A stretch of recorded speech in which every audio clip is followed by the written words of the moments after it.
Okay, this is our swale and berm. Caleb and I have just got this dug.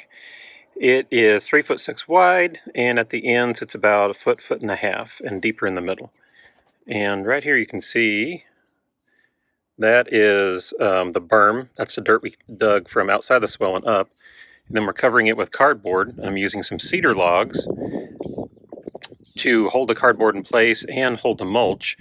And then you can see the mulch. And then right down here to our drain pipe, we have a drain that comes out, and then on this side I have a drain pipe that's coming out to a drain and is leading over here to another swale we're digging that's just going to be a little bit bigger. So we should have 6 total in the end. And this one can hold, when it's full, 2,000 gallons of water, just a little bit over that. And I've seen it fill up during a rainstorm, kind of a moderate one where we got about 1/2 inch to 3/4 of an inch between the drain over here and water just draining into it. And it only lasted in there about a day before it all drained out. So let's get to working, putting the rest of the cardboard and the mulch on top. Well, wintertime is a great time to get your projects done outside. So I'm here with Caleb and we're working on the second swale. And I rented a mini excavator to help with kind of digging the rough in. So we got it roughed in, but to keep lines straight, I have a string line. I clean the edges up with a shovel. But I'm trying to keep this dirt mound here from my berm about 9 inches or so away from here, because I plan on putting cardboard on top, and then we're going to put some cedar logs, and I want to have room for the cedar logs. But I ran into a snag right where Caleb is at, is the start of a rock shelf. So I'm going to have to do a little, probably some rocks and dirt to kind of block that, so that this way, this side can fill up, and then the drain pipe can fill up the other side. So you might be wondering how the other side of the swale is going to fill up. Well, where it's kind of roughed up there is where I dug up a little bit with the mini excavator, and I'm going to kind of flatten it off with the tractor because the water naturally flows this way, so I'm just going to channel it into here. The reason I stopped right here is because cutting right through here is one of the lines for the septic spray field.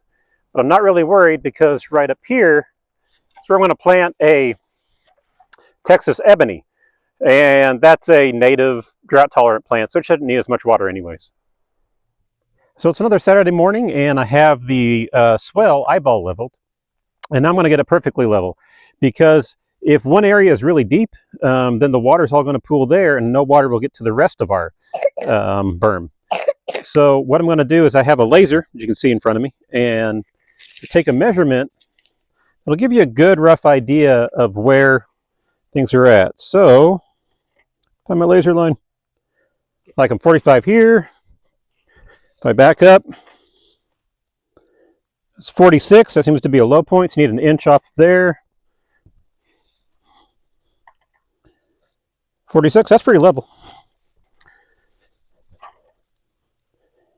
And 45 needs to come down an inch here. So doing that, I can tell where I need to level it off. So what I'll do is I'll just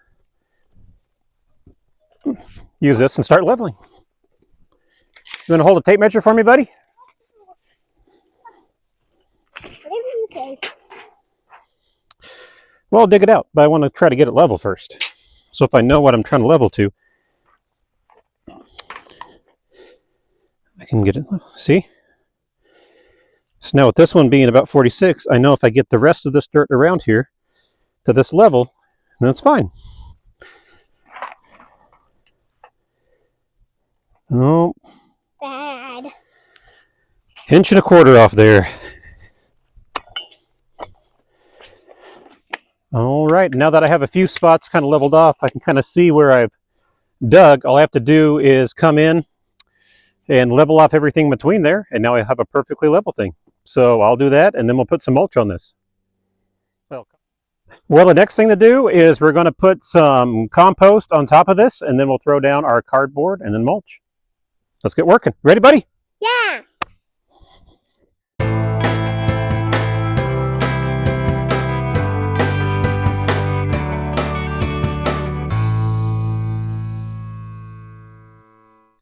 In order to prevent weeds from coming up, I'm going to put some cardboard down. You can go, I'm probably only going to do one layer because I don't have much cardboard, but you can go up to 4. And I'm going to wet it first because it helps it to bend better and also will help it to sit down with a little bit of a breeze blowing. So I'll get the wetting. Well, I thought I had started the video, but I didn't. So what we've done is we have got the cardboard down and the cardboard is wetted, and then we have a lot of cedar logs around here. So I just used some of the cedar logs. Those are going to be our edges. I've lined them up with our lines from the spray paint. And we're putting mulch on. So you want to add some more mulch, buddy? All right, bud. Wait, how will I add mulch? I'll scoop it on.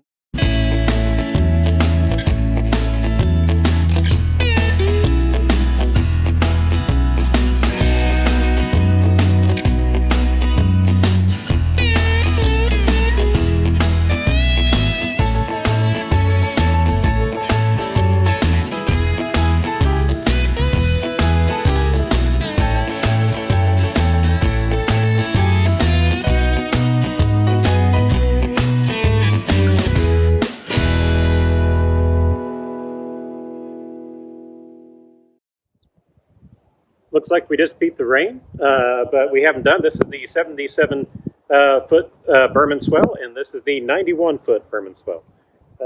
Definitely recommend the tractor and the mini excavator because that took it down to a 3-day project, and this one I dug by hand and used a wheelbarrow. That was about 10 days, 15 days.